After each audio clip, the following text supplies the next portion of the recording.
Hi, I'm Holly, an animator at Lucid Games, working on Destruction AllStars. I've had a really crazy 4 years. I think I'm starting to accept that I sometimes know what I'm doing. But 4 years ago, if someone had told me everything I would learn and everything life was about to throw at me, I definitely wouldn't have believed them. Throughout this talk, I'll be sharing some of my personal challenges, experiences, and the techniques I found really helpful to overcome creative blocks. A lot can happen in 4 years, but this is my story. I graduated, I got a job, I lived on my own for the first time ever, I found my work bestie, I got out of a bad relationship and into a good one, my best friend moved in, I was maid of honour at my sister's wedding, my best friend moved back to Thailand, I directed on my first ever motion capture shoot, I had an operation on my foot and couldn't walk for a month, working from a bed desk just a few months before we all had to work from home. The coronavirus pandemic hit. I moved back in with my parents. I was forced into a long-distance relationship and went months without seeing my boyfriend. We announced our PS5 launch title over a Zoom call.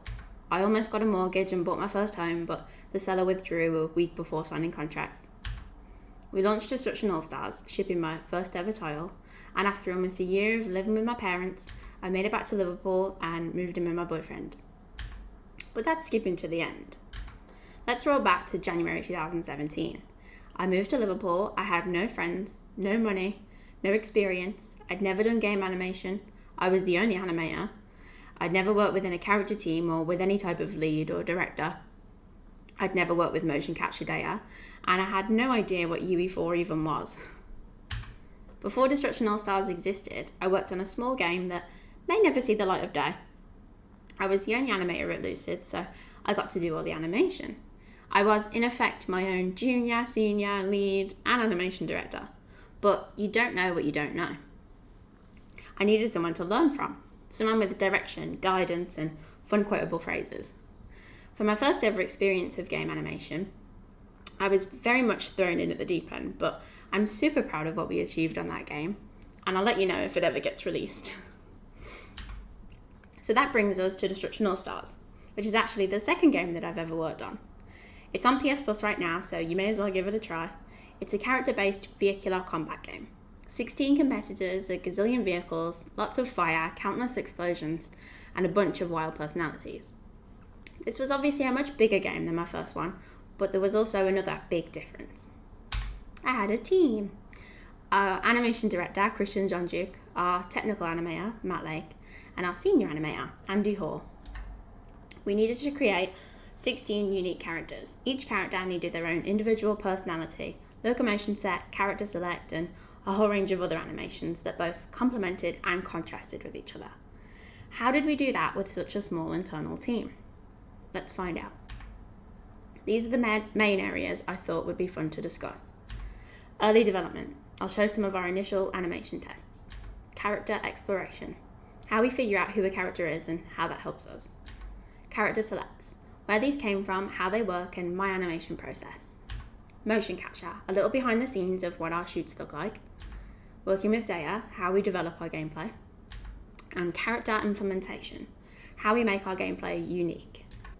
I'll be using Twinkle Riot as an example, going through our step-by-step process of creating her from concept all the way through to launch, and all the fun in between. Just so you know, I'll be referring to Twinkle Riot by her codename on the project, which was Pink. 1, because 1 syllable is definitely easier than 4, and 2, it's like if your best friend that you've known for years suddenly changed their name. I've grown really attached to Pink. Let's begin with our early development. We experimented with different ways of developing character, looking at existing methods other studios have used. We fell in love with the chair study that the animators on Big Hero 6 did. It's a simple concept, entering a room and sitting down, but they made each character so dynamically different to each other. We were keen to do our own version of this, capturing a similar energy. But realised we'd already kind of done one, with what we were calling the livery swap, showing a character reacting to the camera, running, getting into a vehicle, and showing some driver personality. This video encompassed all the core elements that we wanted to develop for each character. The original purpose being a milestone video, requested by Sony, showing the vehicle's livery changing to embody that character's style. We began carrying out one of these exercises for each character, finding it a really great way to get into that character's headspace. Asking yourself, what would this character do in reaction to a camera being on them? How would they run? Were they a show-off or just getting from A to B? As good as these were, they were very time-consuming, often taking 6+ weeks to complete. With a small team, we couldn't spend all our time on these. We had 16 characters that we needed to figure out, so we needed to find a less demanding way of exploring each personality. So where do we begin? These were the early concepts for each of our 16 characters. They all evolved over the course of the project. We had an incredibly diverse and really quite special group in front of us that we really needed to do justice to. This is where we began with Pink. After the concept goes through the art and tech departments, we receive the one sheet, an initial outline including age, occupation, general interests, and their personality type. We run that personality type through our profile builder, developed using the Myers-Briggs type indicator. This gives us a little more information to consider, like their strengths, weaknesses, and popular figures with the same personality. Apparently Tom Hanks and Pink have a couple of similarities. We want to get to know our characters, understanding their reasons and motivations behind any situation they may find themselves in. We then sit down as a team and brainstorm all of our ideas of who we think this character is. We try and answer as many of these sorts of questions as possible. What music do they listen to? What are they scared of? What do they love? Are they a cat or a dog person? We'd talk about why we thought that, and in the end we'd have this embodiment of who this character is. So who is Pink? She's obsessed with K and J-pop. She's scared of caterpillars, she loves anime, and she's definitely a cat person. I found this process super helpful. If you can get into the headspace of your character and understand how they would react to different situations and why they would react that way, that feeds into so many decisions later on and makes knowing what to animate much less scary. The next thing we do is look at existing reference for inspiration. Pink is obsessed with anime and is a massive K-pop fan, so that was a big part of my research. A fun side note here is I was completely not a fan. I'd never listened to K-pop and I'd never watched an anime in my life, but I sort of fell down a rabbit hole with Pink that I never really came out of. Because I didn't know K-pop and I wanted to understand Pink, I made a playlist that I thought you might listen to. I super recommend doing this if you're lost with a character. It sort of jumpstarts your brain into a different mindset. Songs can make you want to sing at the top of your lungs or want to curl up into a ball and cry. That's a crazy powerful tool, so take advantage of it. Speaking of crazy powerful tools, YouTube can be insanely useful. With the way YouTube suggests similar things after you've watched a video, you just need to start somewhere and then YouTube can do the rest for you. You're essentially training the algorithm to help you. This can be particularly helpful when you aren't familiar with what you need to reference. My YouTube homepage is still basically a Pink rabbit hole, but I worked on 2 characters before Pink, Genesis and Xander. Xander was super tough. Looking at really dark reference for him day after day got quite mentally draining. My lesson from him was to have a separate work YouTube, or even a separate account for each character. Give yourself an escape that doesn't mess up your research rabbit hole. Pose and expression sheets are the perfect way to just mess around before jumping into animating. It also gives you ample time to break the rig. Test the rig. Pink's face went through a bit of a development cycle during this time too. She needed a good range of emotion that also fit the same cohesive design. And Matt had given me the power to draw any expression that I wanted, which was quite daunting really because I'm not a vector artist. But I think she turned out pretty cute. So at this point, we've got a bunch of folders of images and GIFs and individual mood boards. This can be overwhelming, so we needed to find a more palatable way of representing all of our research.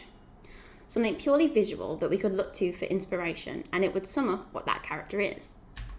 This led us to create the Kinetic Mood Board, KMB for short. One page of reference that represents a character. Inspiration for a stand, run, jump, celebrate, if possible how they would enter a vehicle, and anything else we quite like. All to the beat of their favourite song. These became a fitting replacement for the livery swaps. They were a much less demanding way, but a super helpful way to introduce a character to both animators, the team, and our mocap actors. but I'll come back to that. The character selects were always going to be the first introduction of our characters to the player. We knew we needed to pack as much personality into them as possible. We didn't want to waste any transition or moment to inject personality, so we split them into 5 parts. An appear. This is the first time you see the character, so something that grabs your attention. Through to the idle, something with energy and interest. We made these pretty lengthy, so they weren't an obvious loop. This idle is actually much longer than this preview, but you'll see that in a minute. A select, a reaction to the player selecting this character. Into the selected idle, something with a bit of a different energy to the regular idle. And a deselect, taking us back into the regular idle.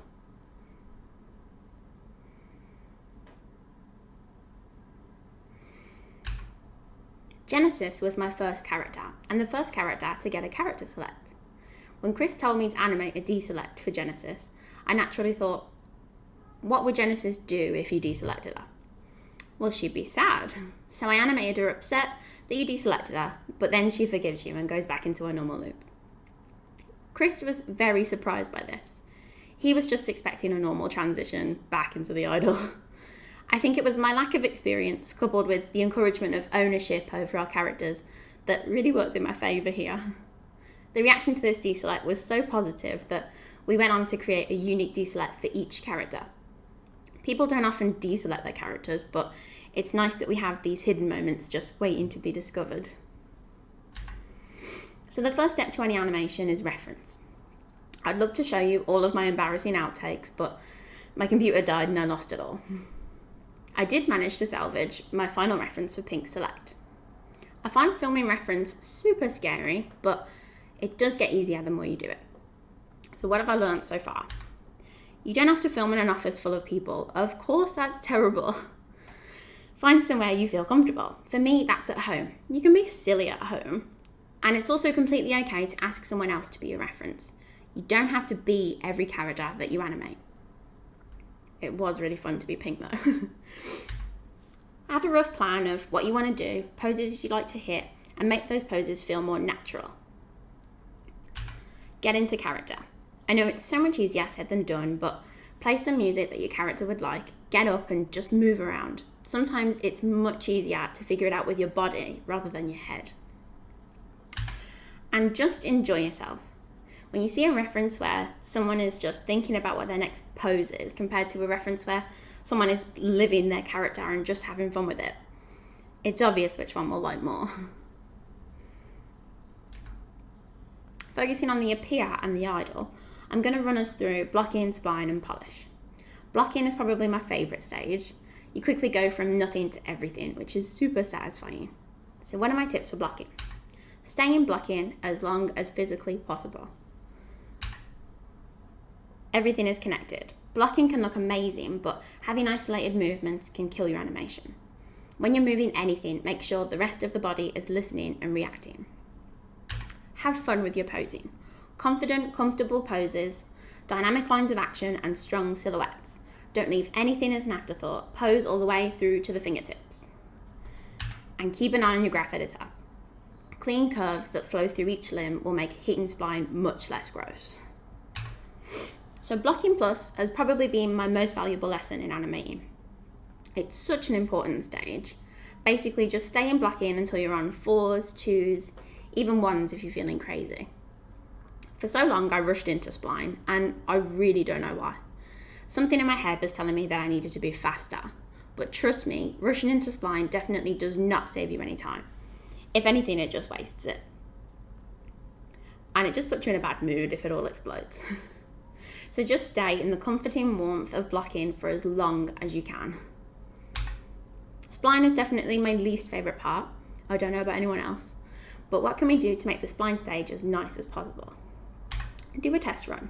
Hit spline, and if it looks proper gross, just creep right back into blocking. Add some more frames, clean things up.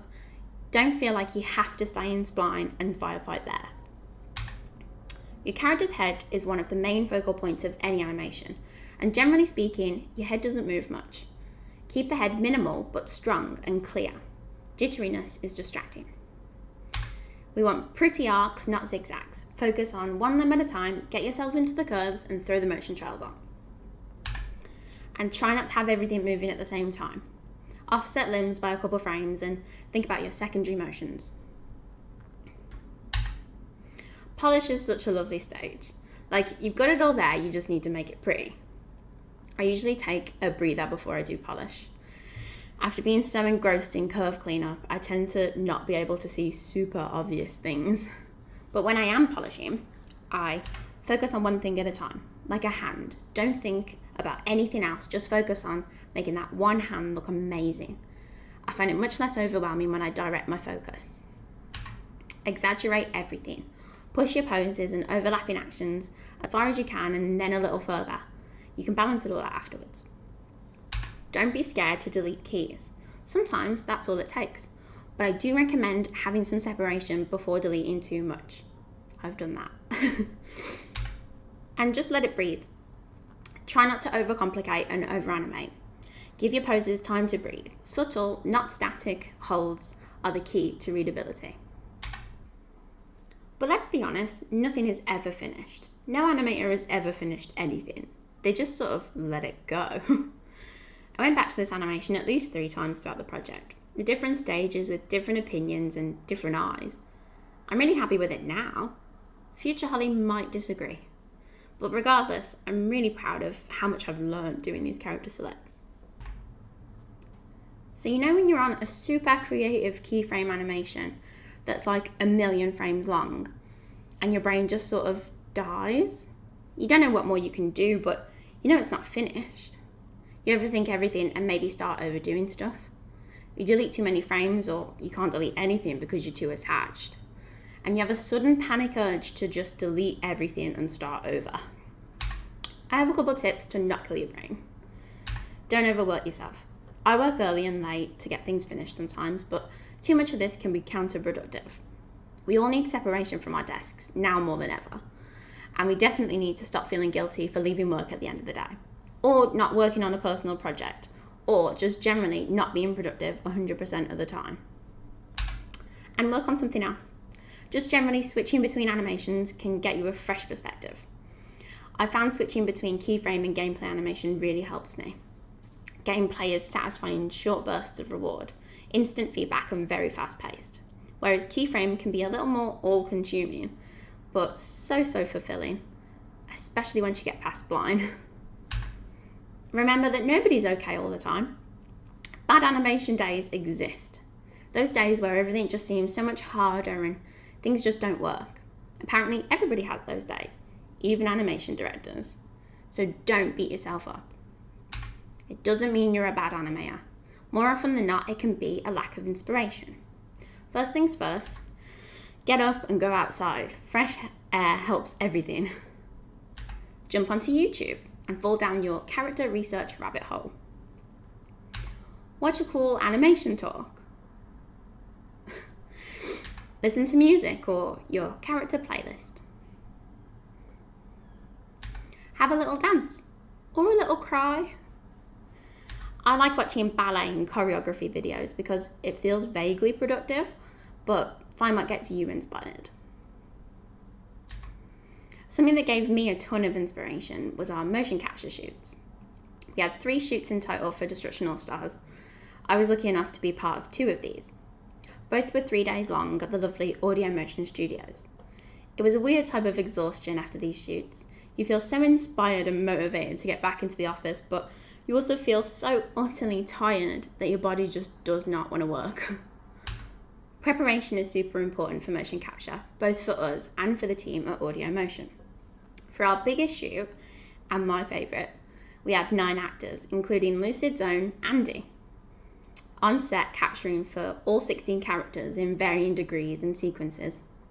To ensure we didn't miss anything, we had an incredibly detailed spreadsheet of every animation we needed to capture for each character. We also had a character package. Character package for each character, consisting of their KMB, character select, at least blocked out, and a demo of that character running around in the game that they could play. all aiming towards giving our actors a better insight into their character. Staying organised was super important. We each had our roles and needed to stay switched on. Christian was the main director. He has a great way of giving direction by not seeming like he's asking for anything, which lends itself to supernatural data that is also somehow really clean and really controlled. I was sort of an assistant director, offering suggestions and generally being a second pair of eyes. Andy kept on top of the spreadsheet and was the actor for Box Top. And Matt worked behind the scenes to make sure things ran smoothly whilst also doubling up as a cameraman. A big rule for us on set was that any suggestions or feedback for an actor was filtered through whoever was directing. We didn't want the actor feeling attacked or confused. It just keeps things clear and it shows in clear acting. We cast each actor to play a certain character. Some actors playing multiple characters. Casting the right actors is so important. The creativity and passion each of our actors brought to their characters was truly magical. Louisa fully embraced Pink, as you can tell. She ran wild with the kawaii direction and the data we got back was so fun to work with. Music was an integral part of our shoots, keeping up the energy whilst boosting creativity. Silence just makes things awkward. It not only created a fun atmosphere, but also helped the actors get out of their heads and into their characters. So we played the preferred music of whichever character we were capturing. Obviously, that meant various K-pop songs for Pink. And luckily, Louisa didn't mind K-pop. Directing is such a massive learning curve. I try to soak up as much as I can from Chris. It is completely petrifying and amazing. Christian actually went to get a flat tire fixed and left me in charge on my first shoot.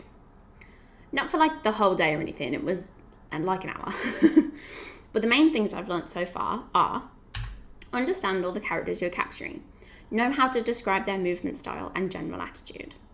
This is where getting into the headspace of a character becomes real. Have ideas. Try to think up as many ideas and possibilities as you can before the shoot. The roughest idea helps. Set physical restrictions. Ensure your actor knows exactly where their boundaries are, especially for the on-the-spot animations. It makes for a much easier life in cleanup. And just go for it. I reckon you learn the most when you throw yourself at the stuff that scares you. Another way we helped the actors connect to their characters was the ability to instantly see themselves as them. Using LiveLink, see Matt's talk for the technical side on that. We were basically on set with our actual characters. Even when we weren't capturing, but they were in the volume. It was so fun to see them generally interacting with each other, talking, laughing, and just messing around. It reinforces that mindset of thinking of them as real people. Luckily, we, without knowing, managed to get our last super integral mocap shoot done just before the lockdown. It really set us up with lots of goodies to work on from home. Fun fact, at least half of the gameplay animation across all of the characters was done whilst working from home through the pandemic.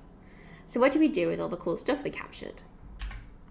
This is a basic video showing how we get a run cycle out of the raw data.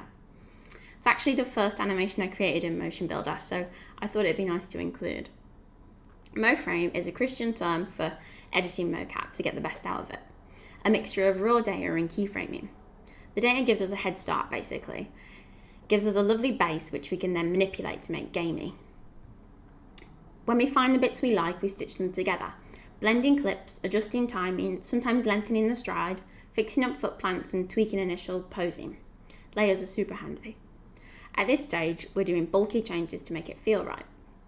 Sometimes keyframing small sections or overhauling the whole thing from the original data is necessary.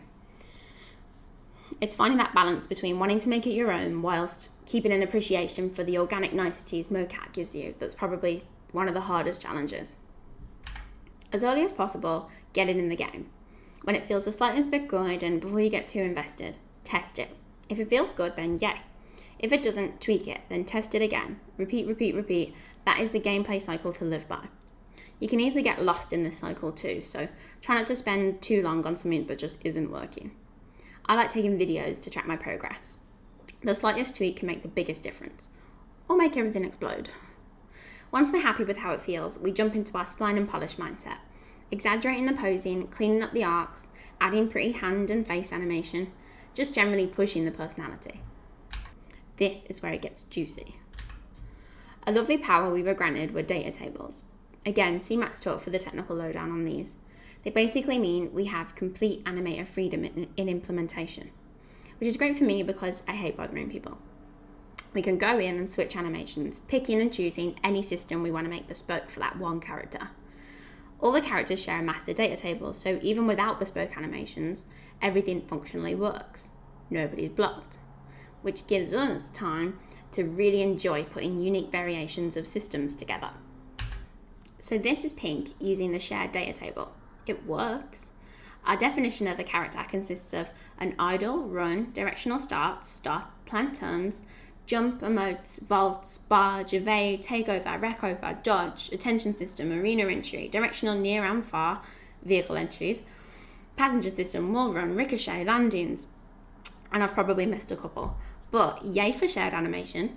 We don't need to do a unique of all of these for each character. Our bare minimum to consider a character unique is an idle, run, directional start, plan turns, jump, barge, evade, emotes, attention system, arena entry, passenger system, and landings. It's still a lot, but it's less. Getting unique variations of the other animations is a bonus then too. Everything stems from the idle and the run, so that's where we begin, and it all develops out from there. Pink ended up with a lot more uniqueness, partly because I got a little carried away, and partly because her run is so distinctive, the shared animation can be quite noticeable. I have a fun story about Pink's run. Right from the beginning, Pink was not Christian's favourite character. He's not a K-pop fan, or a lover of glitter, or anything Pink really. She just wasn't his cup of tea. He was particularly unsure of the run we captured for Pink, under my direction. To be on the safe side, we captured an alternate, more normal run, just in case. I tested both of these runs out in Engine, for comparison. Remember, get it in Engine early. I loved her unique run, but I wasn't convinced anybody else would. But Chris, along with the rest of the team, loved it instantly.